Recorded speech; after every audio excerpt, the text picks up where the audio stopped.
How are you doing today? Hey, Natalie. Yeah, I either went to bed on the wrong side of the bed or got out on the wrong side of the bed. I'm not quite sure which, but I've been thinking about a lot of pretty deep strands when it comes to technology and psychology. So I'm, yeah, glad to be following some of those threads with you Yeah, me today. too. I'm I'm very curious to geared hear up. where our conversation leads us. And the place that I'd like to start is actually with a question that I always open these interviews with. And that's, if we imagined that there was some form of global human psyche, what would you sense is happening in that global human psyche at this moment in time?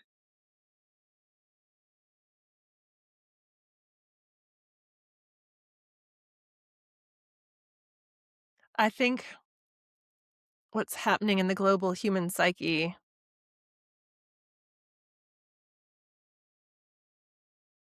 is a kind of Mm. Stockholm syndrome,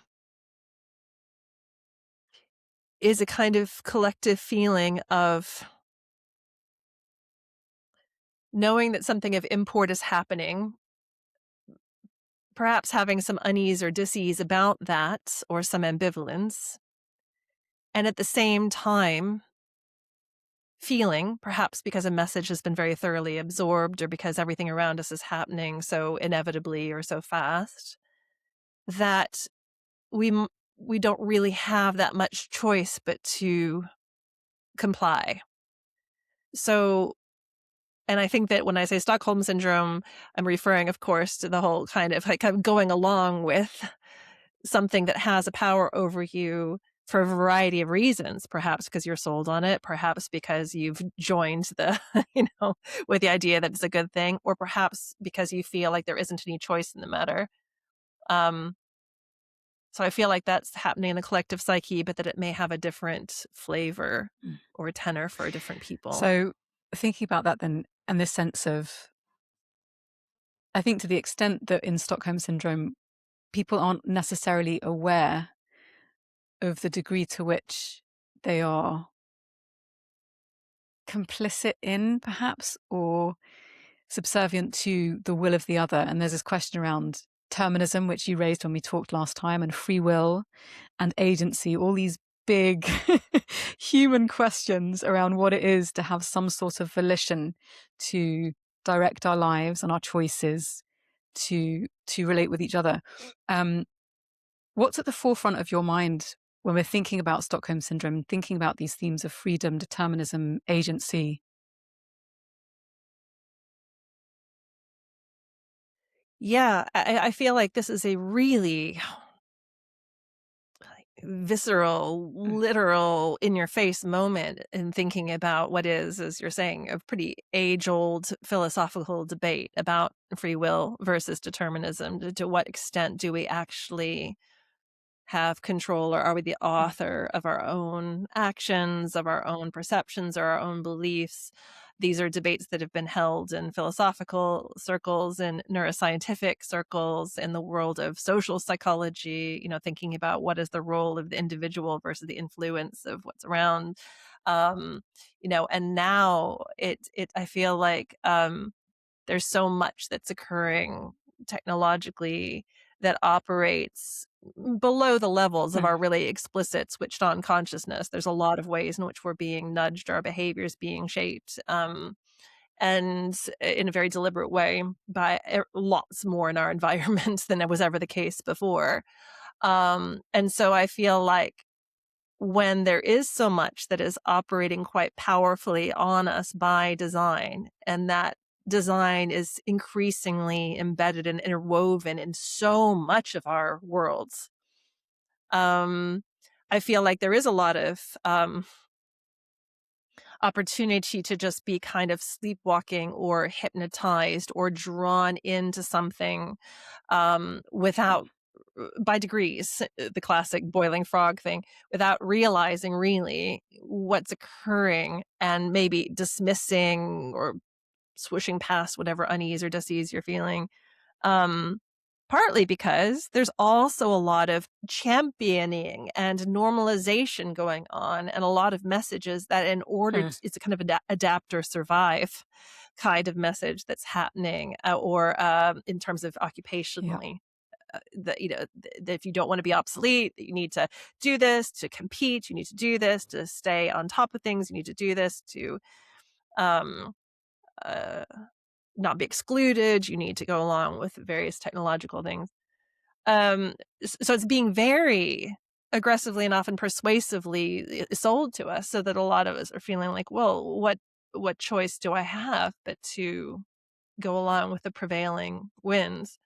So, but with all advertising, advertising and marketing for, won't really work if you are Yeah. super aware of the man behind the curtain. Do you know what I mean? If the scales fall from your eyes and you kind of really see the machinations that are Mm. being wrought, to influence you, hopefully you get some cynicism or rebellion or anger that enables you to go, hold on a Yeah. second, don't manipulate me like that. But I think that um, we're intellectually conscious, a lot of us, that are that of the that we're being subject to some pretty sophisticated manipulation. Yeah. And it's curious because I think there is something about it's almost like a global gaslighting. Obviously, it shows up in different ways in different places. Of you need to be engaged in X or Y platform because if you're not, to your point, you cease to be visible. You cease to be, um, you cease to have a personal brand. I've been thinking about this a lot. The idea that many younger people in the Gen Z sort of cohort, so maybe 16 to 29, report huge levels of emotional, social, psychological distress at having to be performing online all the time. And you get so like a tranche of people who'll say, actually, I'm stopping completely. I'm going cold turkey, like in the States with these kind of mass go offline movements that Jonathan Haidt has talked about. Or you end up with people saying, well, I hate it, but I see no other alternative. And the economy is crashing and I don't know what job is going to be available. And so I have to really push myself to be visible. So I've got a fighting chance of having a career in 5 years' time. And there's this kind of sense that these are the only options available. And they're quite extreme options, which I completely sympathize with.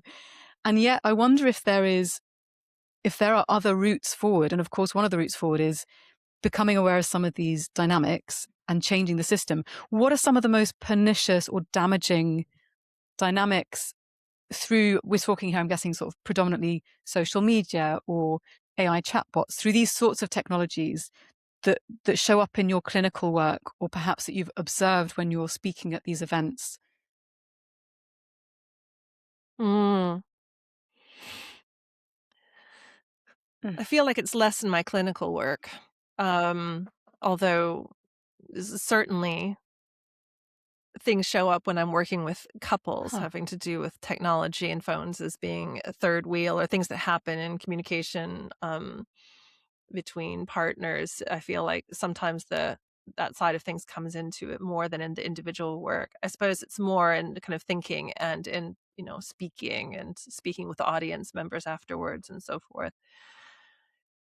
And just observing and, and sort of reflecting for myself. I think one of the most pernicious things that I see in the is some of the things that are missing in the narrative. I see things, I see Mm. stories written about AI companions, or chatbots, kind of relational chatbots, or AI therapy.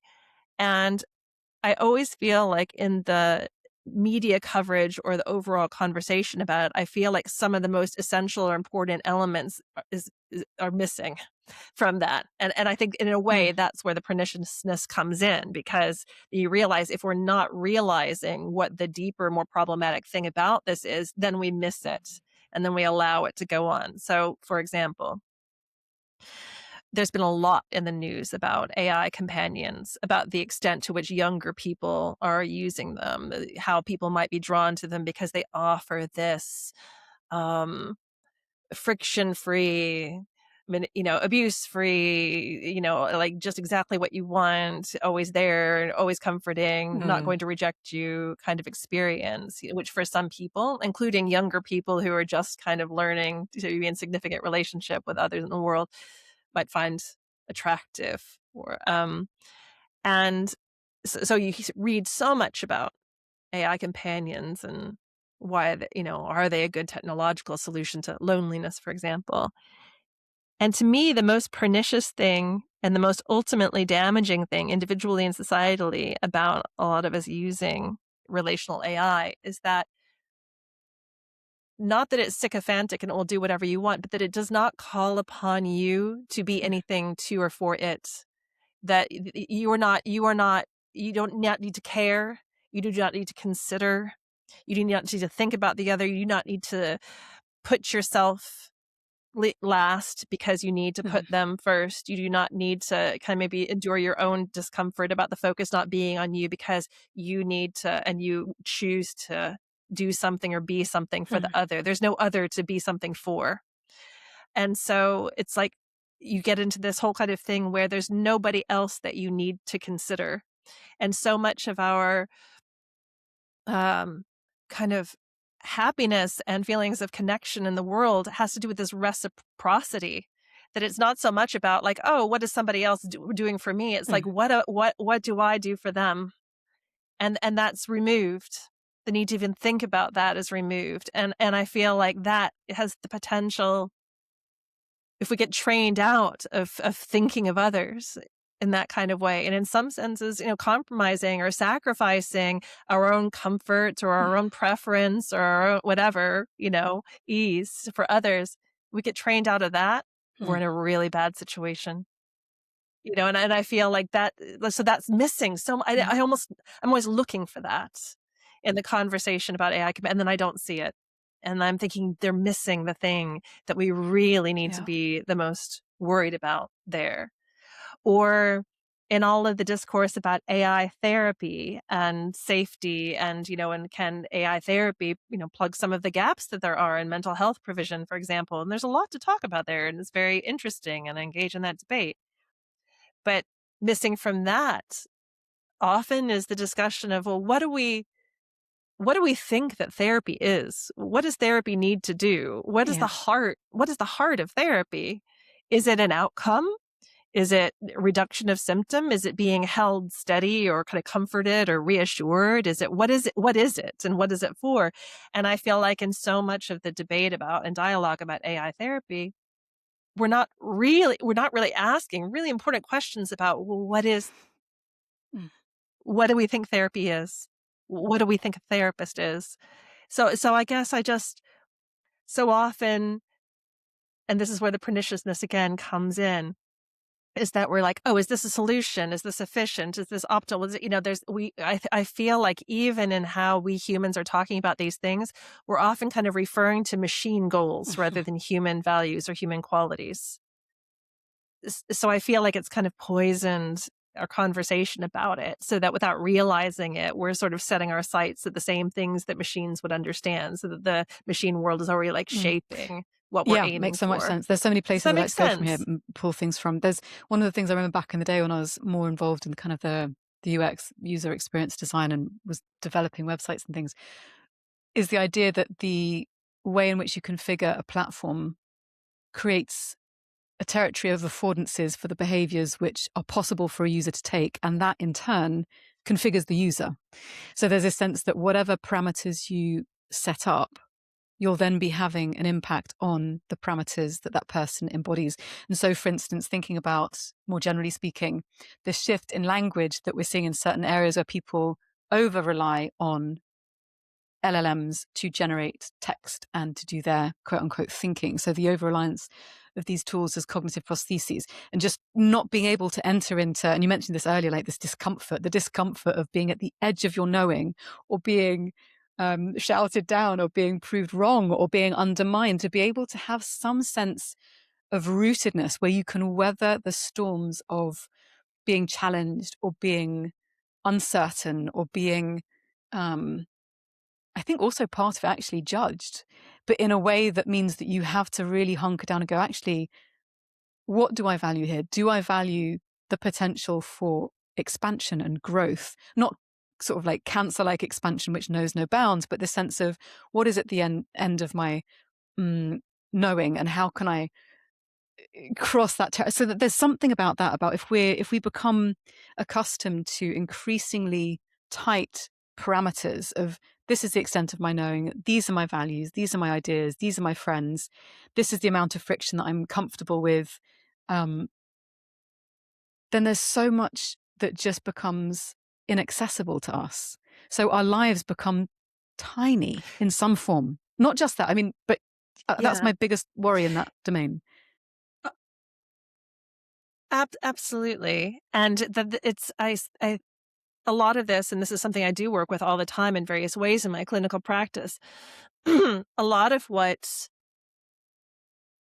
people fall into when they're anxious that only increases their anxiety is called experiential avoidance. And the experience is the people is the question of, what is this person unwilling to experience? Yeah. And so I find myself asking my clients this often: what is it that you're unwilling to experience here? And it's often unwillingness to be judged, unwillingness to be uncertain, unwillingness to leave things to chance, unwillingness to be wrong.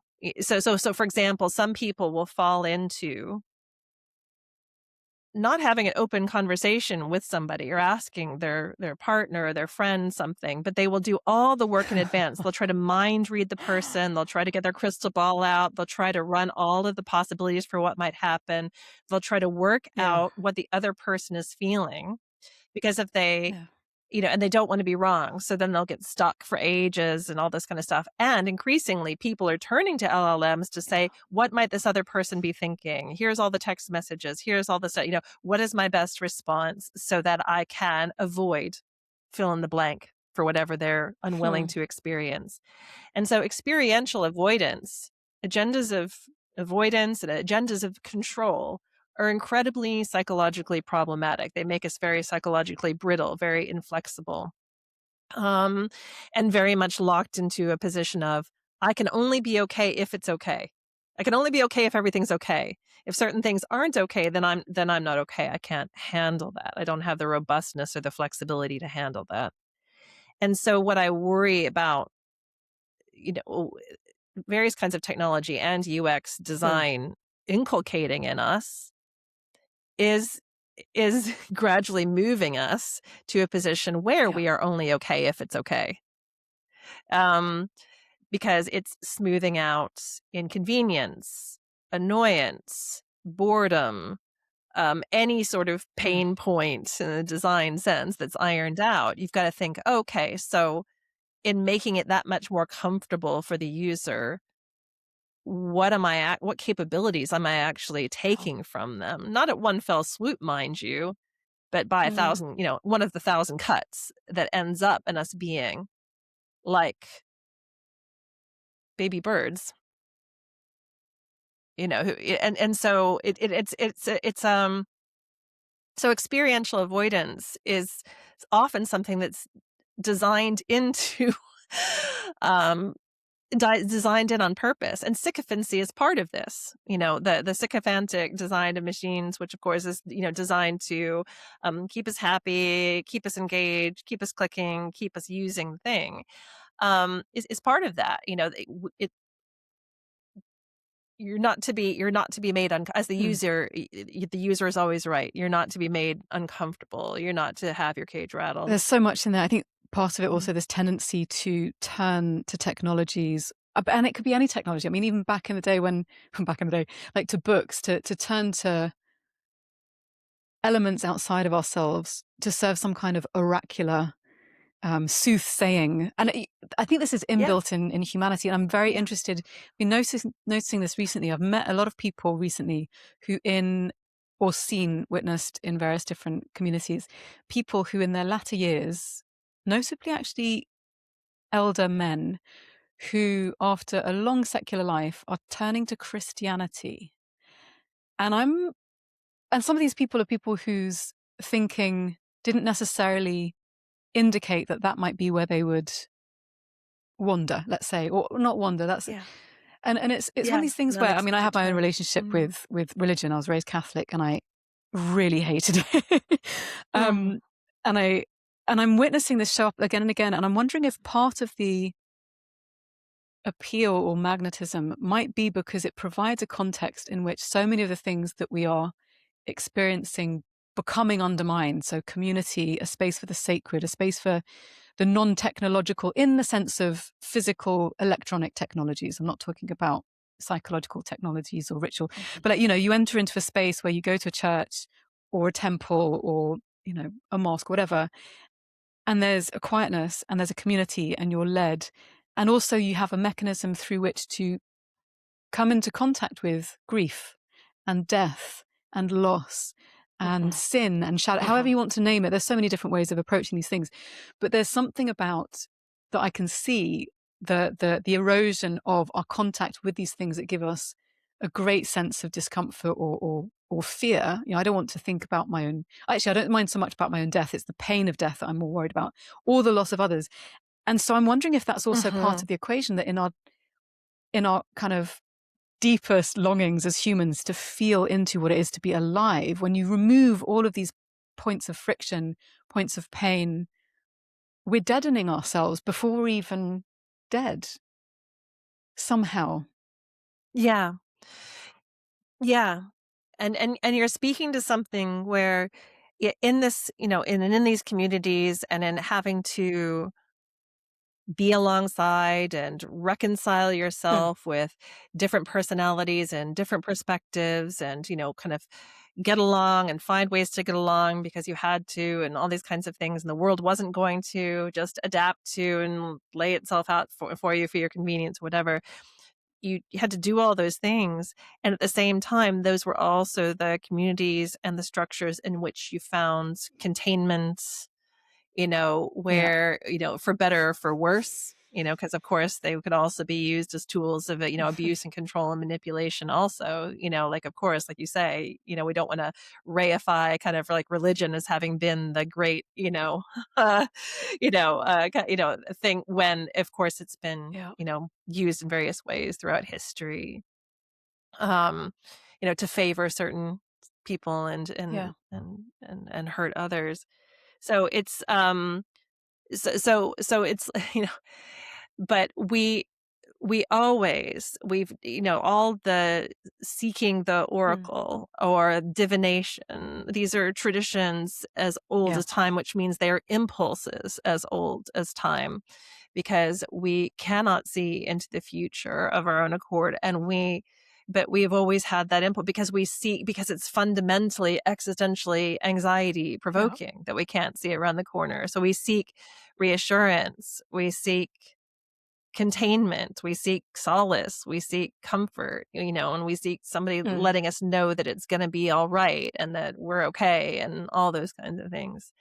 And think about the extent to which people are either explicitly or implicitly using AI for this all the time, as though AI itself has become the omniscient, the gods, the kind of like holder of all the knowledge in the universe, the most powerful thing. It's becoming construed in more and more godlike terms.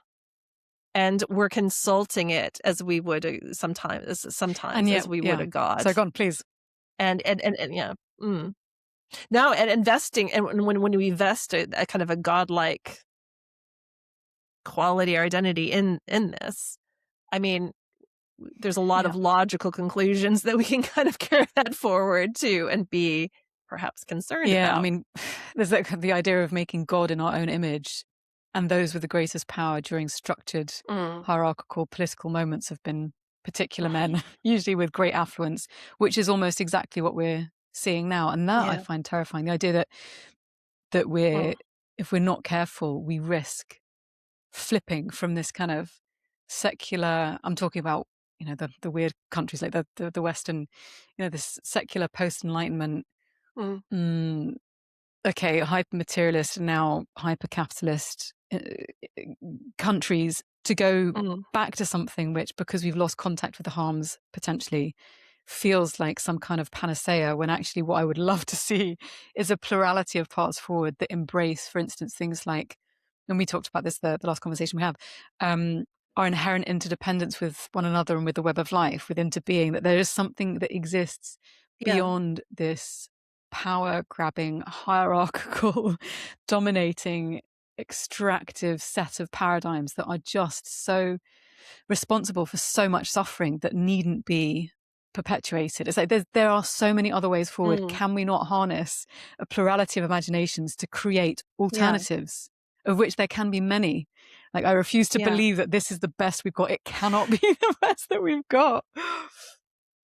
Yeah, but this the flattening kind of feeling that we're seeing, the flattening in language, the flattening in writing, the flattening in thinking, the flattening, it's Totally. there's so much convergence happening. So there's so there's this kind of and where there is convergence, there's death. Life Yeah. depends upon diversity.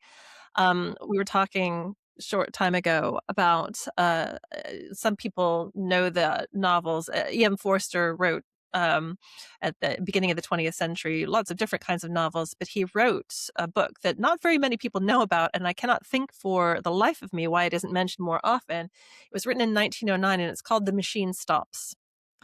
And The Machine Stops describes a world in which everybody has essentially gone into their own little habitat, like little pod underneath the ground.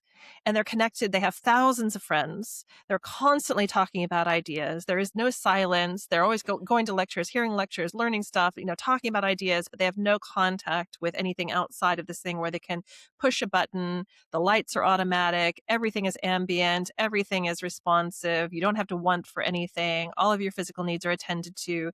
And you're constantly in communication with people, but everybody is very averse to or not used to any kind of physical contact with anyone else. And they don't see the need for it because they have everything that they have everything that they need. And the thing that provides them with all of this is something called the machine. And I just want to read this short paragraph, which is towards the end of the novella, which is just no spoilers, doesn't turn out very well. It says, so they talked about how the machine kind of came to be and how it just came to be ubiquitous, and it said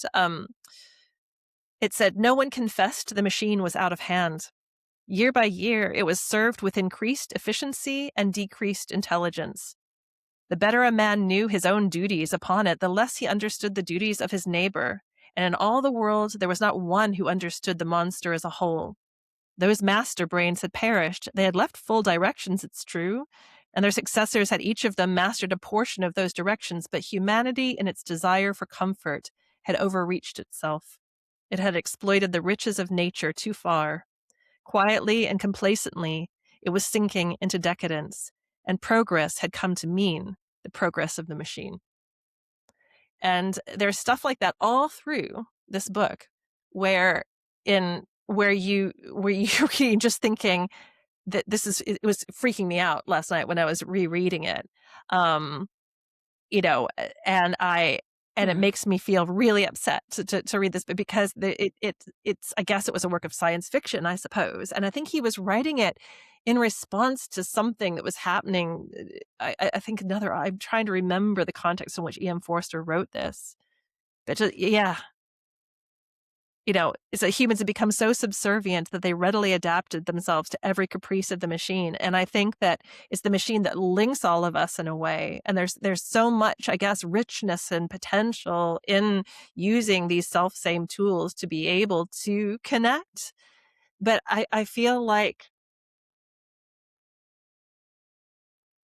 obviously the master slave analogy is shot through the history of computing and that terminology and everything. And, but I feel like there's a real inversion happening whereby we tell ourselves all the time or comfort ourselves with the idea that these are tools, that we remain the masters of them, and the tools are our, slaves that we can use. But I feel like that is increasingly not mapping onto people's experience. Sometimes consciously, sometimes unconsciously, they're more and more enslaved. They're more entangled. They're more dependent, which is one of the effects of platformization. First, everything about our experience is datified.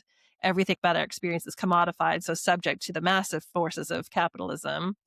Our worlds become increasingly algorithmically curated so that we're in our own little reality tunnels and increasingly polarized and increasingly averse to anything that, kind of offends or rattles or disrupts. And then in that whole process, dependence is inculcated, or kind of like felt Yeah. dependence or actual dependence.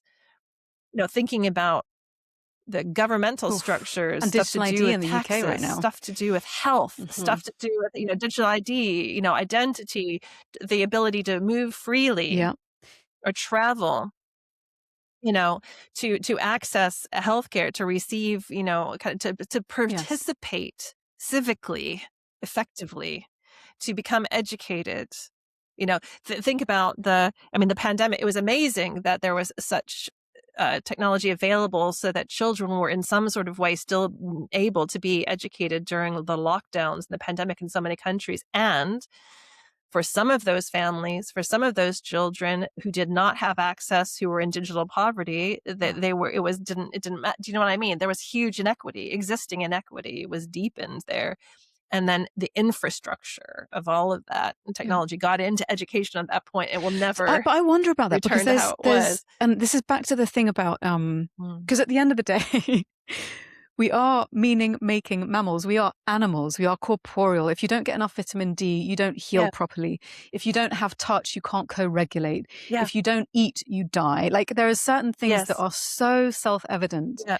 and that we're starting to see again with great loss and sadness, an entire generation of people who have been caught up in the digitization of schooling, relationships, etc., who are now paying Mhm. with their Mhm. mental Mhm. health, their social health, their lives in some cases, as we're seeing in the Mhm. United States, these cases Mhm. coming through the courts. And finally, there is a Mhm. reckoning that's happening. I think there is only so much time that we can deny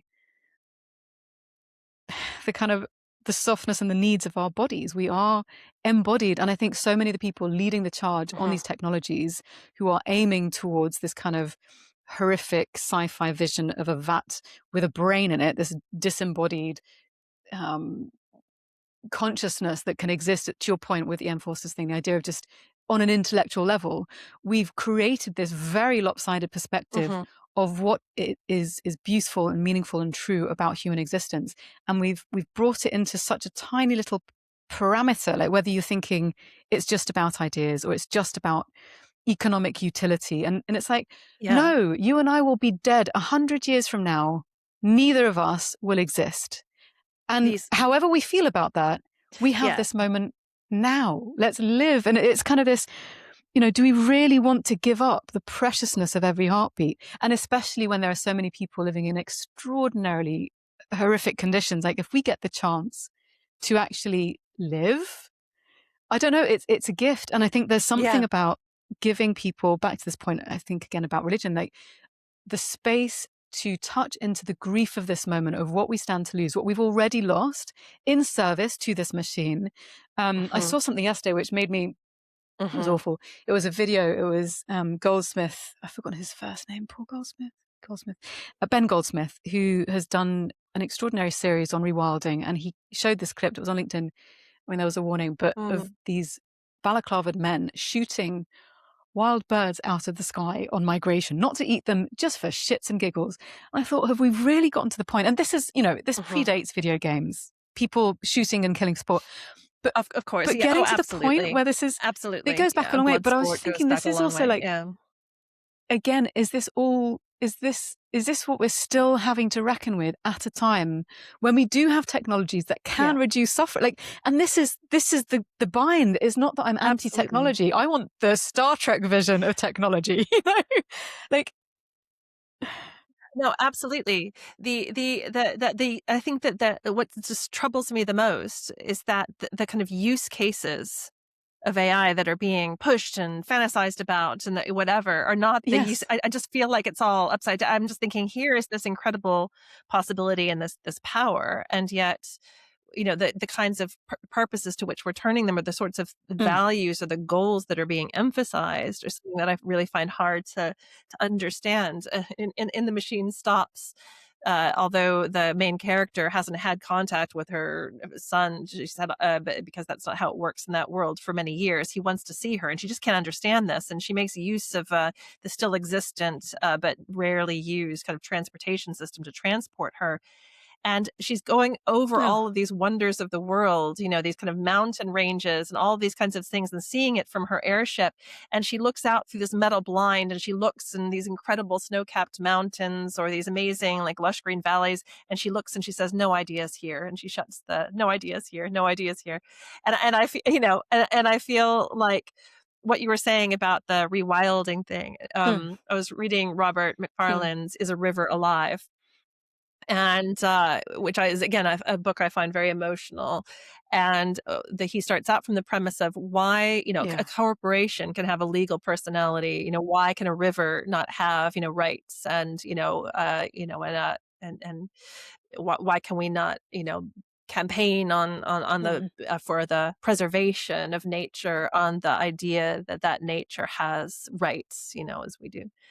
And he talked about this whole kind of tradition or Mm. philosophical tradition of dominion over nature, which also has its roots, speaking of religion, All in the Bible. in, like, Yeah, it certainly Christianity does. talks about dominion, kind of dominion over the birds of the air and dominion over the fish, and this idea of human dominion over nature, and us Pillage and having rape. the right to uh, pillage it and to kind of use it, and reap things and rape it for our own purposes, is kind of like built into some of Mm. our old, like, long religious traditions.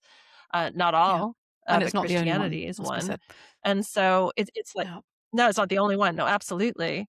And I feel like as the as AI for everything has come so much to the fore, the more we talk about AI, Yeah. the less Yeah. we talk about climate change. If you notice this, I realize that all of our news feeds are algorithmically curated to Yeah. ourselves. So I'm never quite sure what news everybody else is getting.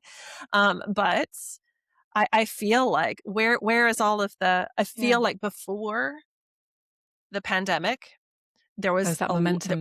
that was what I was thinking about all the time. That's what I was talking about. You're seeing this sort of stuff everywhere, and now I'm Yeah. thinking, where Gone.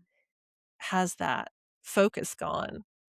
Um, and so I feel like part of dominion over nature, or part, which is all about control, and which all is about governing and kind of defending Yeah. against this terror of non-control, or this terror of being small or not powerful or whatever. Our feelings, our sensations, our physiology, our bodies, these are part of nature too. And part of what people are coming in for when they come in to see me for psychotherapy is a concern that they are insufficiently able to Uh-huh. govern their emotions, or insufficiently able to govern their thoughts. They're getting thoughts that they don't want to have. They want to eliminate this, they want to control this, they want to lessen this, or whatever. They have a fantasy that they should just be able to do Hmm. this, and that if they're failing to govern their thoughts and emotions, then they need to Yeah. learn how to do it better, which is an experientially avoidant thing. This is, I'm not willing to Mm. experience these things. I can't tolerate this. This is not, what I want in my experience.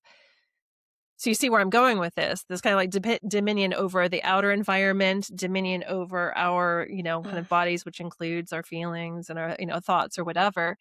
These are these are the kind of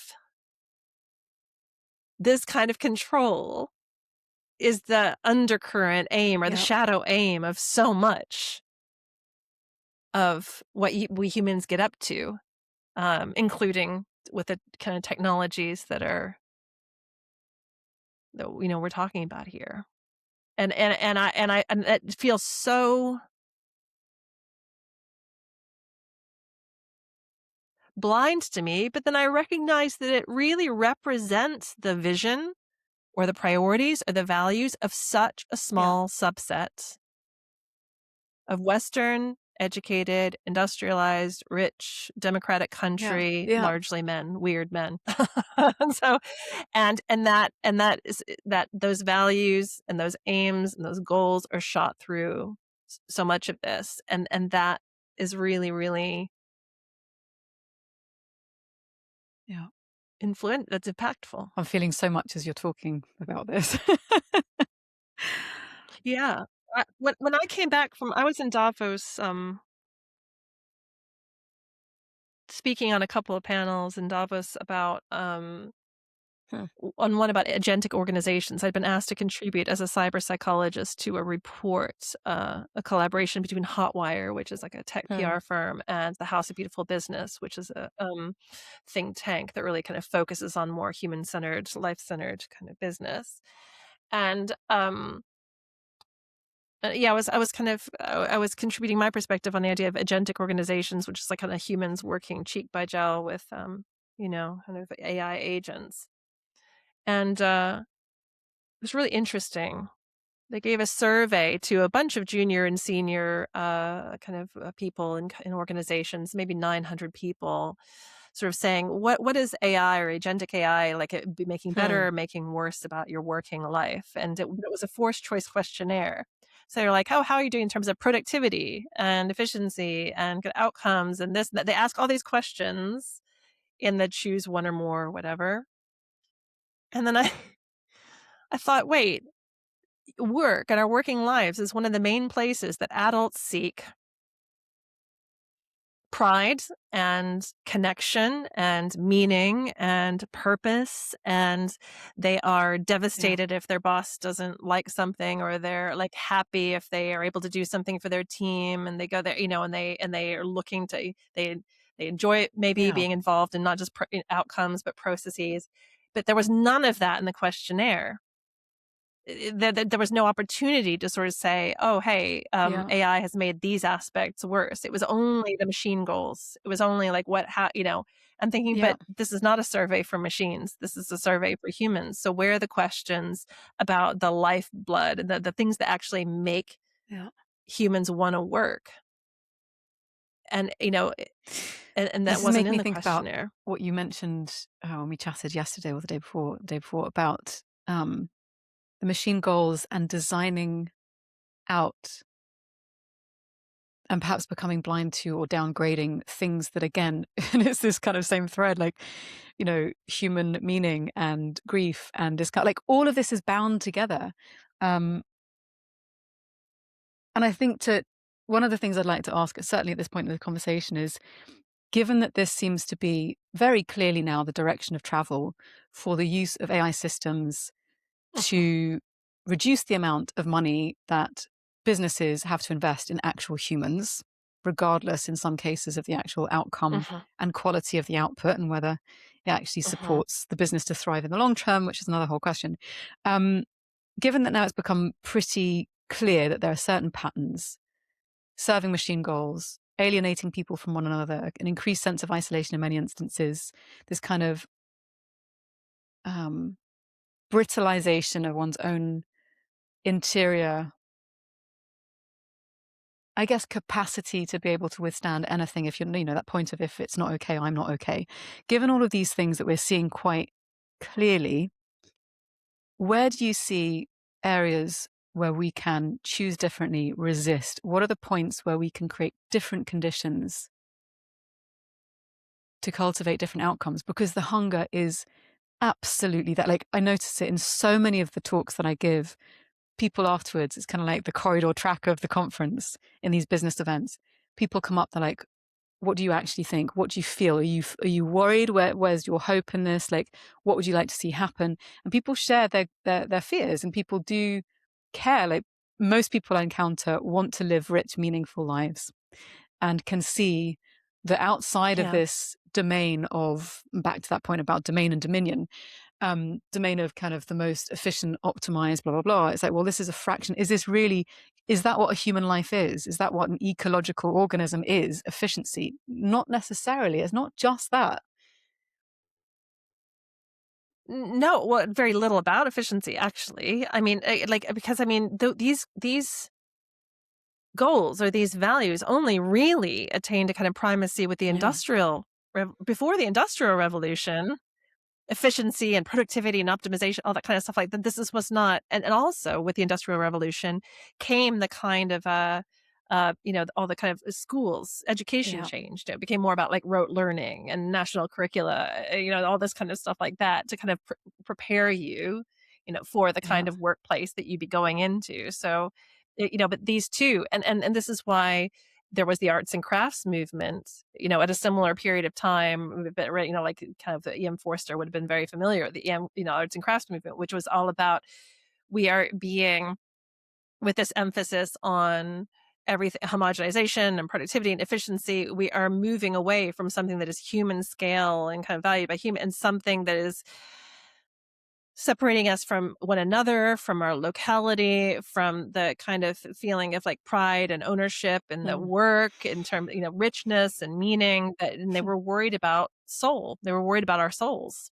And now what is being colonized and what is being commodified and what is being extracted is not just all of those things and the materials and the, kind of like the processes of production that were the case in the Yeah. Industrial Revolution, but it's our Yeah. internal landscape as well. That's what's being colonized. That's what's being strip mined. That's what's being extracted from and desiccated and all the, that and exploited. And that to me is where the art and craft of thinking, the art and craft of writing, the kind of the the discipline and the strength and the robustness to be able to kind of connect with and tolerate and live through all sorts of emotions and interactions. These things too are being sedimented and outsourced and taken and it just, kind of degraded. It's quite Yeah. the strip mining analogy to me. When I think of what's happening to our interior lives, I think of pictures in my head of Yeah. like strip mines and, and just, desiccated or sort of devastated landscapes. Um, it's what puts me in mind of because it feels like a similar process is happening. I find your question about what we can do really hard. I find it easier on an individual level than I do like an organizational level because I feel like capitalism brings out the worst in what is in like AI, and AI brings out the worst in capitalism. It just feels so the late Mark Smith talked about how Mm. he said it's easier to Than the end imagine of the end capitalism. of the world than it is to imagine Yeah. the end of capitalism. Um, and so I feel like when I was in Davos and you walk in Davos, where the World Economic Forum happens, this town in Switzerland, it's a very weird place to be during the World Economic Forum. And it's got a long promenade through the town, and every great power in the world, both in terms of countries and in terms of companies, is there. So, a building that maybe I don't know, like a department store ordinarily, has been taken over by Google, and it's got Google branding all over it, or Meta and Anthropic and everything. So you go see this huge, Oh. literal like corridor of power that you're walking along, and then you see all of the slogans and all of the kind of main messaging, and it's all about AI and it's all about super fast adoption. And it's all about, there was only one, message. It was overwhelming. It was overwhelming. And I noticed that, and I read an article about this later in some fashion magazine. I was like, when did real fur, like, because like there was all these people like draped in furs and people with security details and all these in the middle of it, I only saw one thing where it said there was a little poster on a little bridge that said, if you think there's no slavery in your supply chain, look closer. And there was a picture of a child in an area where they would be stripping, for like the kinds of Mm. minerals and things that are needed in order to kind of fuel these technologies. But everything else was just like the world doesn't, Yeah. like the nature world, doesn't, it was like, it was just completely, I'm sure there were pockets of this in the sort of like almost like anti-WEF, anti-Davos-y kind of like areas. But they weren't the things that I encountered.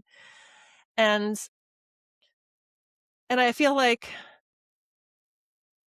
not because I speak to businesses too.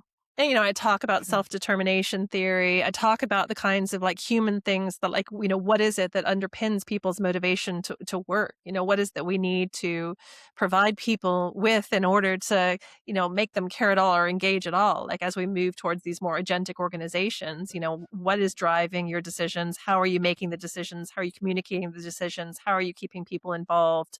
You know, how do you avoid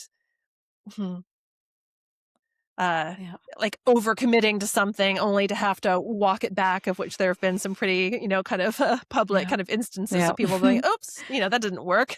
For this is not what people want. Let's walk this back. How do we avoid just getting kind of sucked along by this tide without really thinking about it in all the ways that we need to think about it? So I talk to businesses about this as well, but I'm aware of such great power.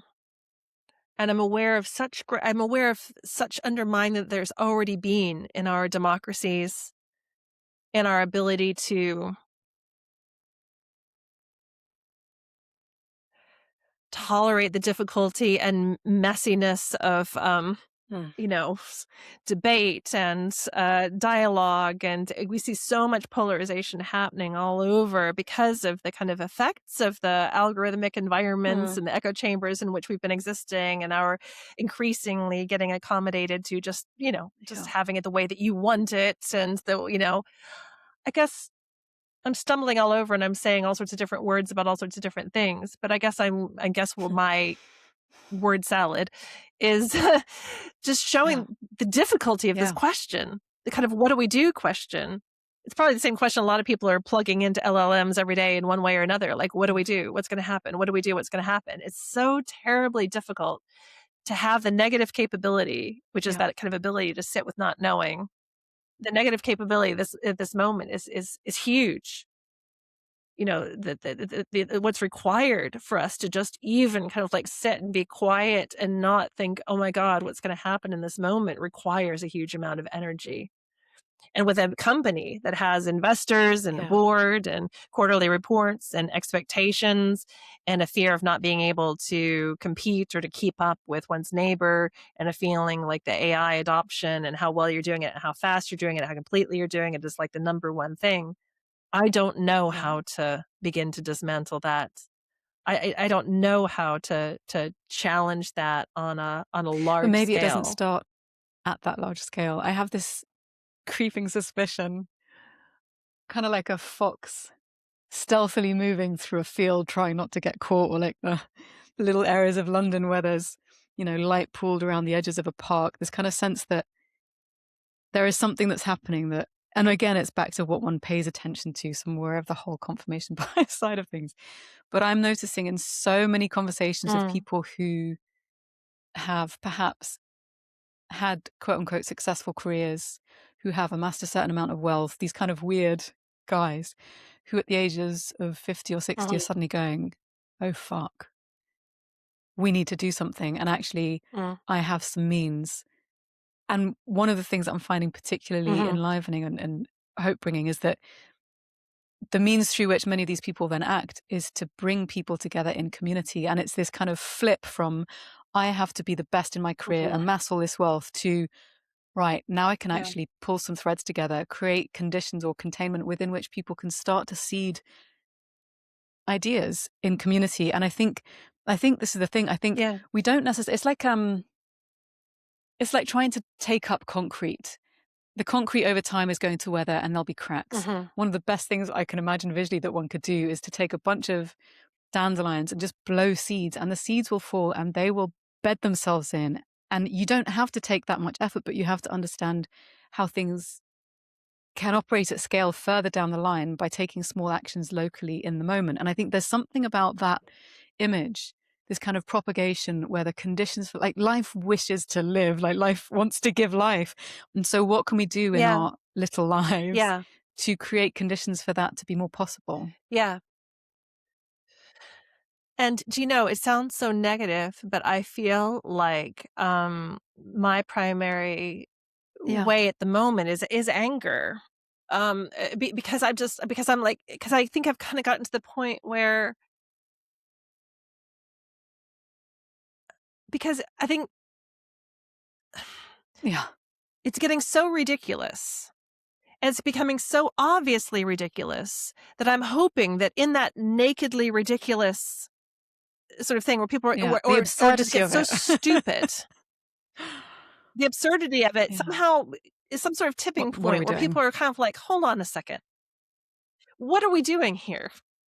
What on earth is happening here? I think that we sort of went through this developmental, think about sort of developmental psychology, right? So if children, they, present with something new. They have no capacity to really evaluate it, and they haven't developed the cognitive capacity to understand it in a nuanced kind of way. They just, they kind of take a playful, exploratory approach to, new things or whatever, and they kind of get creative with them, but they're not necessarily going to kind of like critique with it.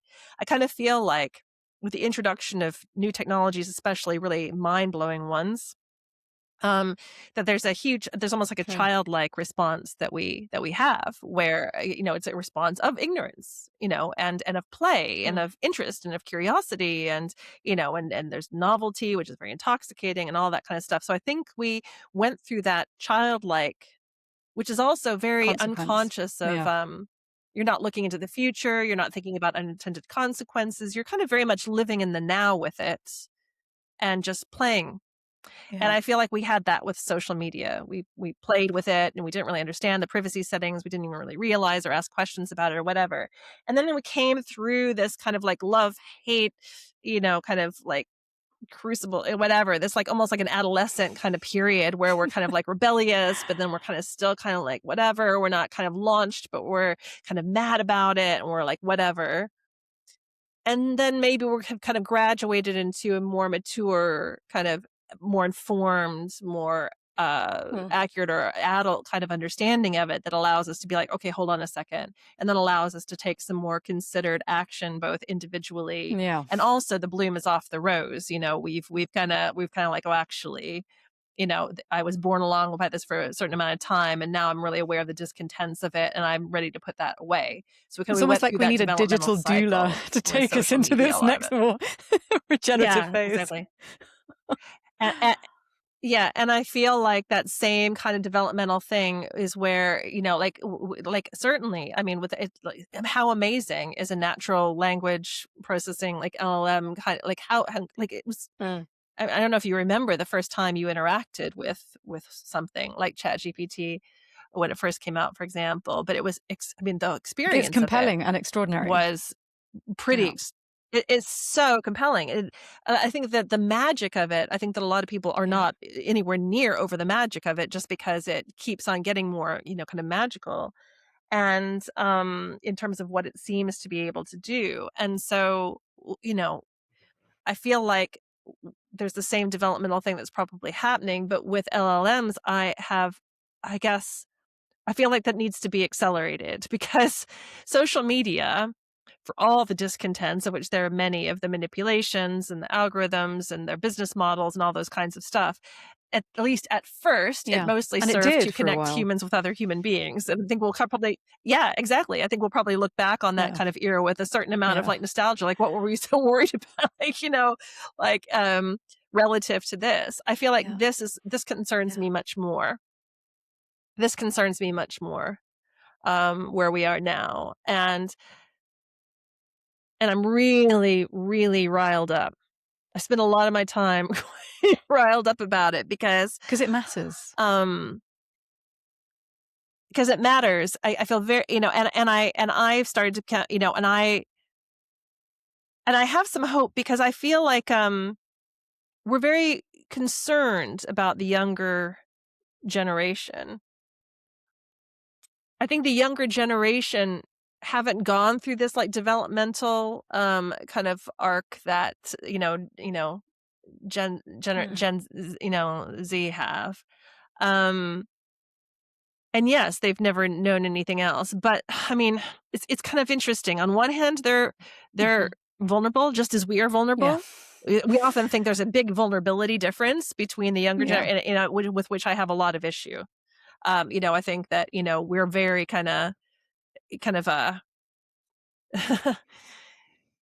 we're a bit hypocritical about that, which of course kids are also very sensitive to. But we're worried about the younger generation, but the younger generation in both has its vulnerabilities, but it's also more savvy in a lot of ways than the older generations are about the actual more nature of rebellious these as well. things. It's like, and I find a lot of Yeah, and more rebellious. Mm. I find a lot of reasons to be cheerful in my anecdotal observations of my 16-year-old and her friends. A lot of reasons to be cheerful. I'm seeing her kind of having almost like a weird, like 1990s kind Wow. of like teenage life, where it's not really, there's not very much of all the things that I'm concerned about, with my kid, Mm. technology stuff is not one of them.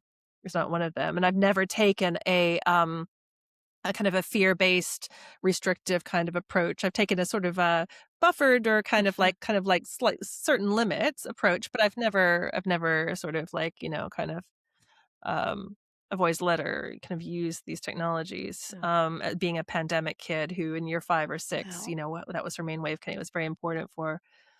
So I kind of put a So lot of thinking about trust that though, like there. And the fact that you haven't had to take a fear-based response mm, to technology with your 16-year-old, and maybe this is a nice place to land the conversation. What's your greatest hope and your greatest fear for where we're heading? Maybe let's start with the fear and end on the hope.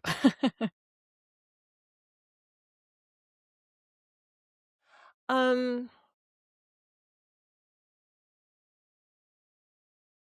Mm. trying to think about how to say it succinctly.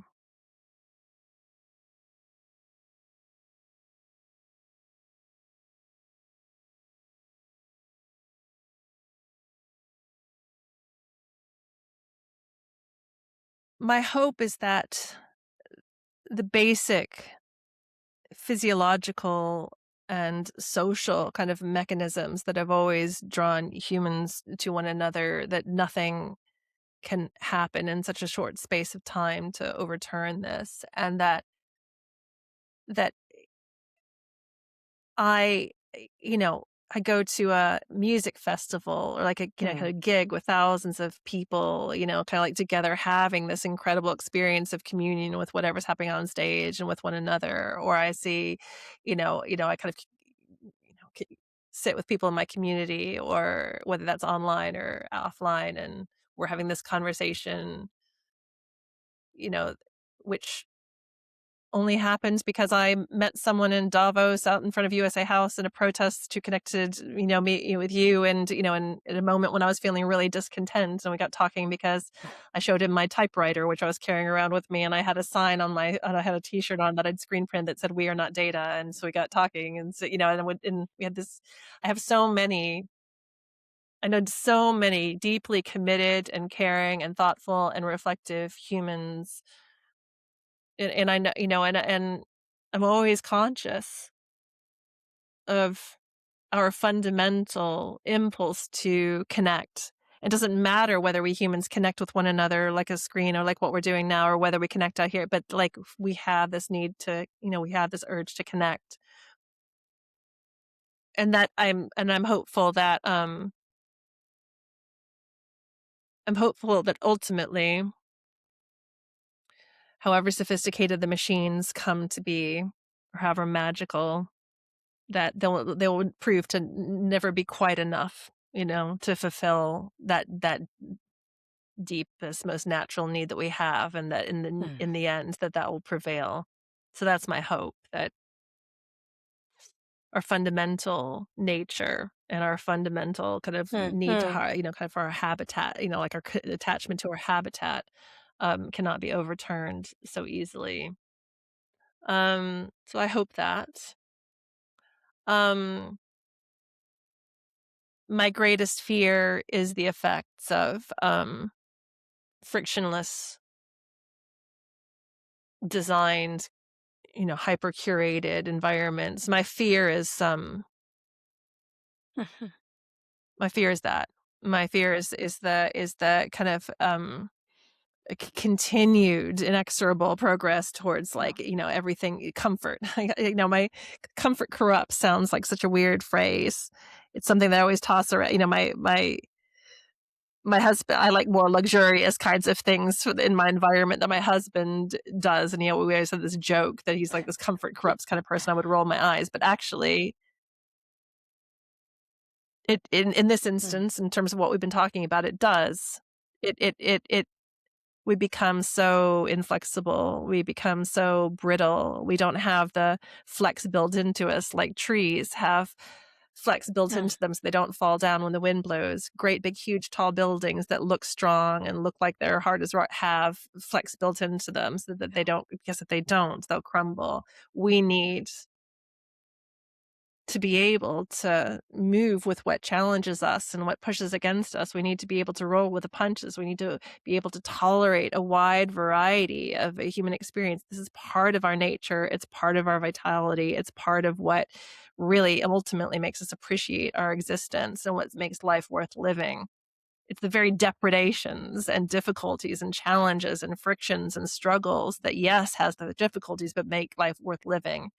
My greatest fear is that we become too committed to or enswayed to the idea of these being designed out because of a misunderstanding about what it actually is that makes life vital.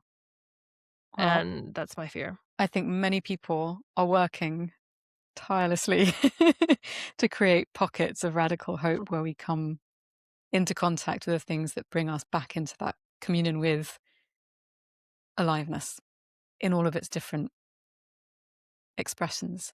And this conversation has been that for me.